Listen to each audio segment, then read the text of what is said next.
অনেক কটা দিন ছুটি থাকার পর আজ থেকে আবার ক্লাস শুরু হচ্ছে।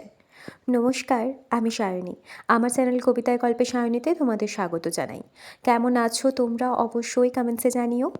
সকালবেলা উঠে জল খাওয়ার পাট তো প্রায় চুকে গেছে। মানে ওই আগের রাত থেকে ভিজিয়ে রাখার গল্পও শেষ, আর তার সাথে কোনো কিছু ফুটিয়ে খাওয়াও নয়। তাই একটু রুটিনে ফেরার চেষ্টা করছি।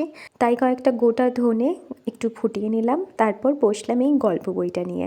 আজকে বেশ ফাঁকাই আছি সকালটা, তাই যেহেতু সোমবার ছিল একটু ভালো করে পুজো দিলাম, আর তারপর পাশের বড়দাদুর বাড়িতে যাচ্ছি। যদি আনন্দ অনুষ্ঠান হতো অবশ্যই ভালো করে শেয়ার করতাম, যেহেতু শ্রাদ্ধানুষ্ঠান ছিল তাই কোনো কিছু ক্যাপচার করিনি। শুধু ওদের পোষ্যটার গায়ে প্রথমবার আমি হাত দিয়ে একটু আদর করেছি, তাই ওটাই ক্যাপচার করলাম। ফিরে এসে রেডি হয়ে গেলাম, বর্ণপরিচয় যেতে হবে। ভিডিও শুরুতেই জানালাম আজকে ক্লাস আছে। আমি ক্লাসে থাকাকালীন এই পার্সেলটা এসেছে, ভাই রিসিভ করে নিয়েছিল। ফিরে এসে একটুখানি চা বিস্কিট এগুলো খেয়েছি। খেয়ে একদম সোজা আবার ওই গল্প বইটা নিয়ে বসেছিলাম। এবার ভাবছি রেগুলারলি একটু পড়া শুরু করব।